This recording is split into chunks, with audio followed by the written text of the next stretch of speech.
اے میری کنیز خاص، کیا تو اپنی حیثیت دیکھنا چاہتی ہے؟ جا میدان محشر میں چلی جا، لوگوں میں سے جتنے تیرے چاہنے والے ہیں انہیں جنت میں بھیج دے۔ اب دیہات کا ماحول میرا خیال ہے یہاں بھی ہے، ہماری طرف تو دیہات کے ماحول میں یہ ہوتا ہے جب گندم ہوتی ہے پرانے زمانے میں، تاکہ گندم سڑے نہ، بھوسے میں بوریوں میں ڈال کے بھوسے میں انہیں رکھ دیتے تھے۔ یہ حضرت یوسف علیہ السلام سے کلیہ ملا تھا کسانوں کو کہ انہوں نے بھی جب قحط کا سن کے گندم کو محفوظ کروایا، خوشوں کے اندر ہی گندم کو بھوسے اور دانے کو الگ نہیں کیا تھا، وہ کافی عرصے تک گندم صحیح رہتی ہے، سڑتی نہیں ہے۔ تو جب آج تو نیا ماحول آ گیا ہے نا، گولیاں شولیاں رکھ کے گندم کو محفوظ بنایا جاتا ہے، لیکن پھر بھی اسے کیڑا لگ جاتا ہے نا، تو گھر کی خواتین اس گندم کو نکالتی ہیں، صاف کرتی ہیں۔ صاف کرنے کے بعد جس گندم کو گندا سمجھ کے باہر پھینک دیا جاتا ہے، اس میں بھی اچھے اچھے دانے پھر بھی چلے جاتے ہیں نا۔ میں نے اپنی آنکھوں سے دیکھا ہے جو خواتین وہ گندم پرانی سمجھ کے، گلی ہوئی سمجھ کے باہر پھینک دیتی ہیں، کبوتر پرندے ان دانوں کے اوپر آ کر بیٹھتے ہیں، ان سڑے ہوئے دانوں میں سے اچھے اچھے دانوں کو چن رہے ہوتے ہیں، چن لیتے ہیں نا۔ بہار الانوار میں معصوم کی حدیث بھی یہی ہے، میدان محشر میں جناب سیدہ آئیں گی، جتنی خلق خدا ہوگی ان میں سے اپنے محبوں کو ایسے چن لے گی جیسے ردی گندم سے اچھے اچھے دانے پرندہ چنتا۔ یہ عظمت ہے اس بیوی۔ جب یہ ہو جائے گا تو وہ لوگ جنہیں اب چنا گیا ہے، پہلے تو وہ اپنی فکر میں تھے کہ پتہ نہیں ہمارا کیا بنتا ہے، لیکن جب انہیں جنت کی طرف لے جایا جا رہا ہوگا، وہ بھی جنت کے دروازے پہ رک جائیں گے۔ ارشاد ہوگا کیوں؟ اب کیوں رک گئے؟ میں نے اپنی کنیز کی سفارش تمہارے حق میں قبول کر لی ہے، جنت میں کیوں نہیں جاتے؟ وہ بھی عرض کریں گے پروردگار عالم، آج ہم اپنی حیثیت دیکھنا چاہتے ہیں۔ یہ جناب سیدہ کی بات نہیں ہو رہی، جناب سیدہ کے محبوں کی بات ہو رہی ہے۔ آج ہم اپنی حیثیت دیکھنا چاہتے ہیں، تو اس وقت ہاتف غیبی سے ندا آئے گی، اپنی حیثیت دیکھنا چاہتے ہو؟ یہ جنہوں نے ایام فاطمیہ کا اہتمام کیا ہے، اس کے لیے جتنی بھی کاوش کی ہے ان کے لیے بڑی حوصلہ افزا ہے یہ بات۔ وہ اس اپنی کاوش کو کبھی بھی حقیر یا چھوٹا نہ سمجھے، یہ بہت بڑا کام کر رہے ہیں۔ ارشاد رب العزت ہوگا، اے میری کنیز خاص کے محبو، شیعو، چاہنے والو، تم اپنی حیثیت دیکھنا چاہتے ہو تو سنو، اس خلق خدا میں جو میدان محشر میں کھڑی ہے، ان میں سے جس کسی نے بھی میری کنیز سیدہ زہرا کے نام پہ آپ کو کبھی کھانا کھلایا تھا، یا کسی نے بھی سیدہ زہرا کے نام پہ آپ کو لباس پہنایا تھا، اچھا کھانے پہ بھی پیسے خرچ ہوتے ہیں، لباس پہ بھی پیسے خرچ ہوتے ہیں، کسی نے اگر تمہیں ایک گلاس پانی بھی جناب سیدہ کی خاطر پلایا تھا، میں اللہ تمہیں اجازت دیتا ہوں ان کا ہاتھ پکڑو اور انہیں بھی جنت میں لے جاؤ۔ یہ عظمت ہے بی بی کی میدان محشر میں۔ اب ماشاءاللہ سارے عزادار بیٹھے ہیں، عاشورہ میں آپ پرسہ دیتے ہیں جناب سیدہ کو ان کے بیٹے حسین کا۔ آج پتہ کیا کرنے آئے ہو؟ آج مولا حسین کو پرسہ دینے آئے ہو، ان کی دکھیاری ماں کا۔ حق بنتا ہے کہ مولا حسین کو یہ شکوہ نہ ہو کہ عاشور میں تو آپ بڑا روئے تھے، آج میری ماں کا پرسہ دینا تھا تو آپ رونے میں شرم کر رہے تھے۔ عزاداروں بیوقوف نہیں ہیں وہ لوگ، جناب سیدہ کے ذریعے تو ہمیں نجات ملنی تھی نا، جناب سیدہ کے ذریعے تو ہماری آخرت بننی تھی، جناب سیدہ تو وہ عظیم ہستی تھی جن کے ذریعے ہم جنت حاصل کر سکتے تھے۔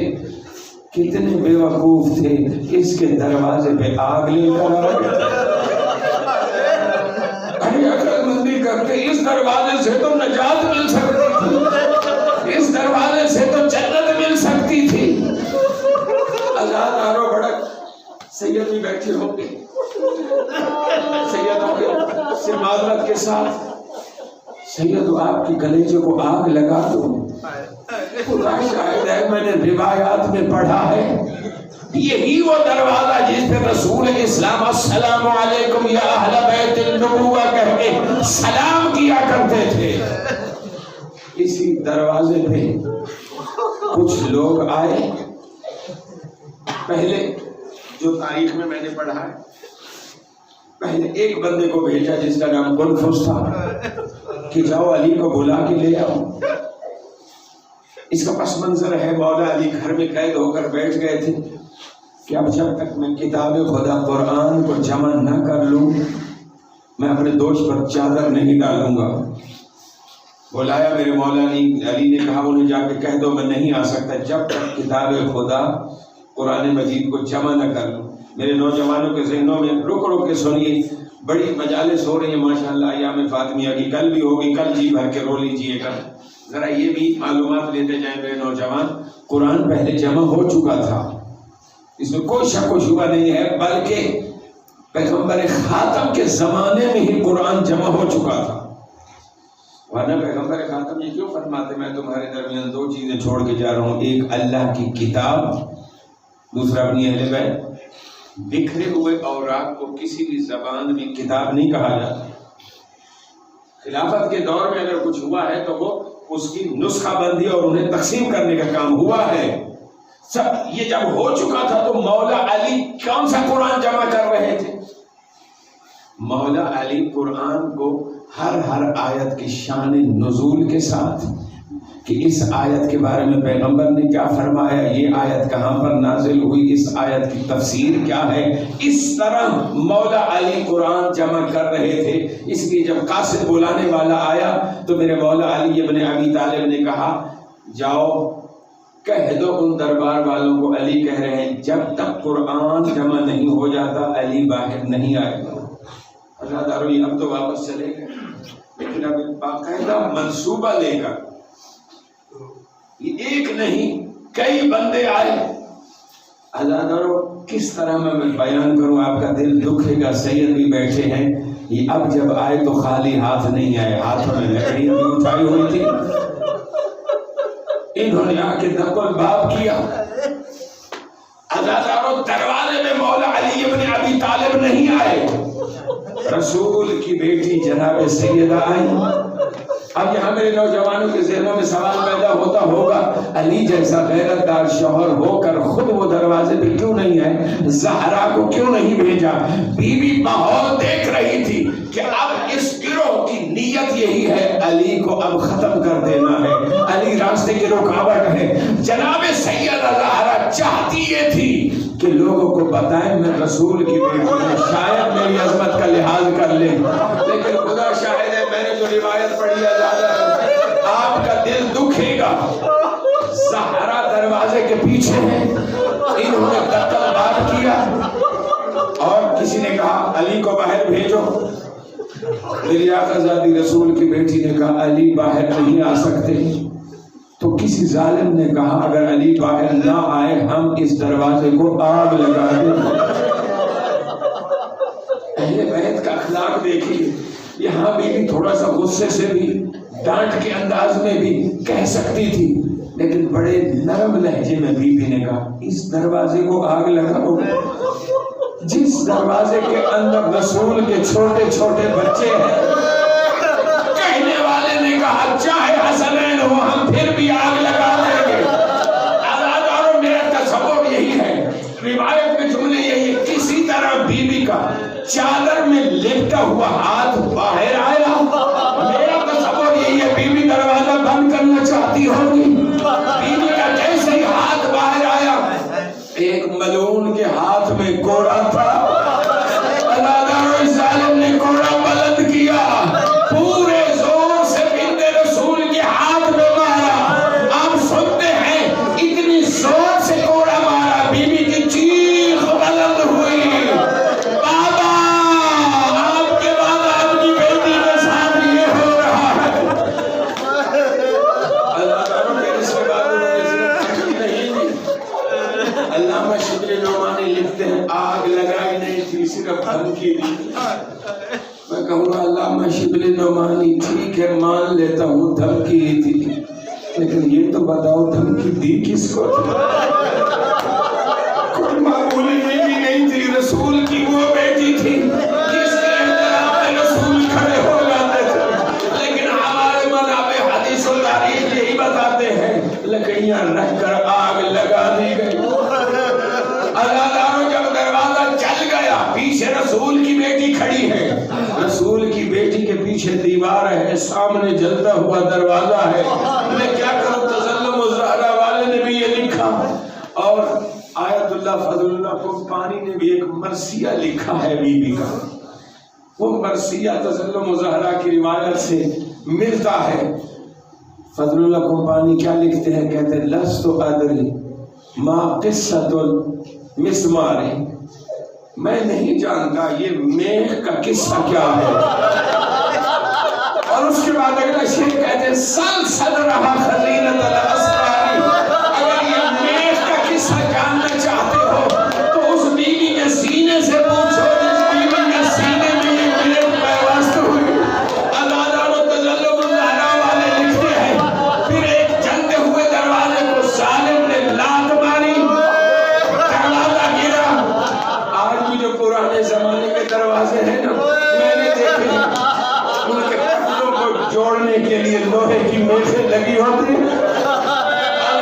اس دروازے میں بھی کوئی میخ لگی ہوئی تھی۔ روایت میں یہی جملے ملتے ہیں جب دروازہ گرا لوہے کی میخیں سرخ ہو چکی تھی، دروازے کے نیچے رسول کی بیٹی تھی اور اوپر دروازہ۔ ایک کھٹ سے چوٹ لگ جاتی ہے نا، ہلکی سی چوٹ لگ جاتی ہے تو وہ اور بات ہے۔ میں نے جو علماء سے سنا ہے کافی دیر ظالموں نے دروازے کو دبائے رکھا، پیچھے دیوار تھی، درمیان میں رسول کی بیٹی تھی، یہ دروازے کے اوپر سے ظالم گزر کے گئے اندر شہر میں، مولا علی کو باہر لانا چاہتے تھے۔ بس یہ آخری جملہ آپ کی زحمت تمام، کل انشاءاللہ تفصیلی مصائب ہوں گے۔ جیسے ہی یہ اندر داخل ہوئے ڈاکوں کے انداز میں، ادھر بی بی جیسے ہی دروازے سے نکلی بی بی اپنا درد بھول گئی، فوراً دوڑ کر مولا علی اور ظالموں کے درمیان دیوار بن گئی، سینہ سپر ہو کر کھڑی ہو گئی۔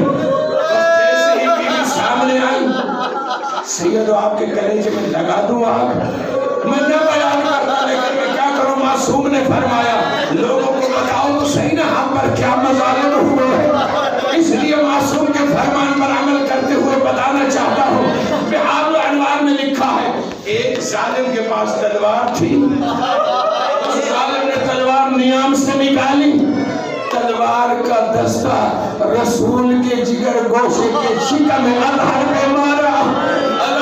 تلوار کا دستہ مارنے کی دیر تھی، رسول کی بیٹی زمین پہ گری اور ایک ہی آواز بلند ہوئی، یا فضہ تو فخذونی، اے فضہ آؤ مجھے سنبھالو، اللہ ہے کافی احشائی، اے فضہ میرا محسن شہید ہے۔ عزاداروں، اے شیعوں اے علی والوں، برداشت کر سکو گے؟ اگلا جملہ سنا دوں، یہی وہ وقت تھا جب آپ کے امام علی کے گلے میں پھندا ڈالا ہوا، علی کو لے کے دنیا والے چلے دربار۔ کچھ دیر بعد جو زہرا کو ہوش آیا، دائیں بائیں دیکھ کے کہا فضہ ابو الحسن علی کدھر ہے؟ عرض کرتی ہیں یا بنت رسول اللہ، علی کو گرفتار کر کے دربار لے گئے ہیں۔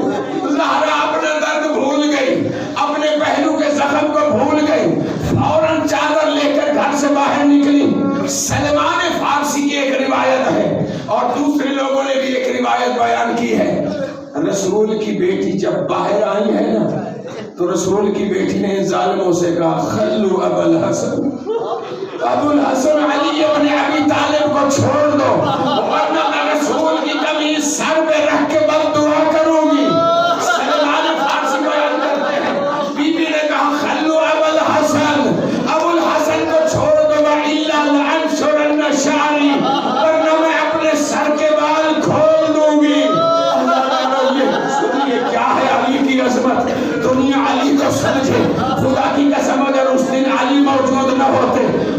مدینہ میں کوئی سی روح زندہ نہ رہتا.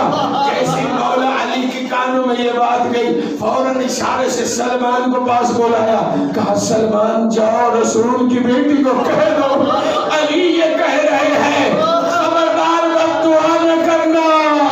ارے علی نے بچایا بد دعا سے.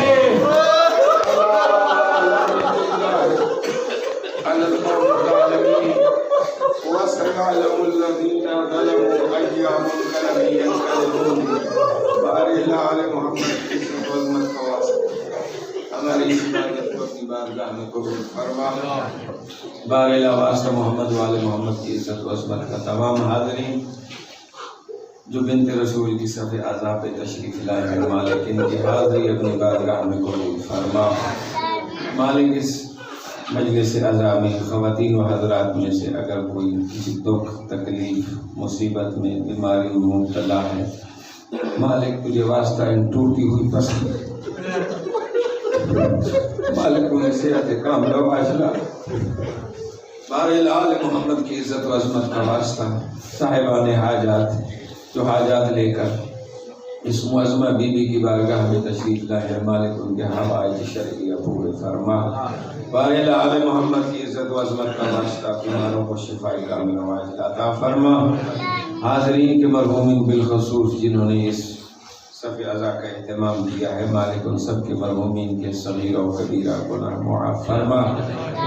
ان کے مرحومین کو شفاعت جناب سیدہ نصیب فرما. بارے آل محمد کی عزت و عظمت کا واسطہ جن جن حضرات نے جس مقصد کے لیے التماس دعا کہا ہے, مالک ان کی مشکلات آسان فرما. مالک آل محمد کی عزت و عظمت کا واسطہ جو شائقین حج و زیارات ہیں, مالک ان سب کو مقامات مقدسہ کی زیارات کی توفیق نصیب فرما. بارے آل محمد کی عزت و عظمت کا واسطہ عالم اسلام کو اتحاد و اتفاق کی دولت سے مالا مال فرما. جو بے روزگار ہیں ان کے روزگار کے اسباب مہیا فرما. تمام مومنین و مومنات کو رزق حلال وسیع عطا فرما. مالک تمام مومنین و مومنات کی جان مال عزت کی محافظت فرما. بارے آل محمد کی عزت و عظمت کا واسطہ ہم سب کو جناب سیدہ کی سیرت پر عمل پیرا ہونے کی توفیق عطا فرما. ملک پاکستان کو شر شیطان شر اعداء سے محفوظ فرما. بارے تجھے واسطہ محمد و آل محمد کی عزت و عظمت کا اس وقت کی مملکت خدا داد پاکستان طرح طرح کی آزمائشوں میں مبتلا ہے. مالک اس مملکت خدا داد پاکستان کی حفاظت فرما. مالک اس ملک کے دشمن عناصر کو نیست و نابود فرما. ہمارے بارہویں آقا کو ہم سے راضی و خوشنود فرما. ان کے ظہور کو نور میں تعجیل فرما. ربنا تقبل منا انک انت السمیع العلیم بجاہ محمد و آلہ الطیبین. دعاؤں کی قبولیت کے لیے بلند آواز سے صلوات.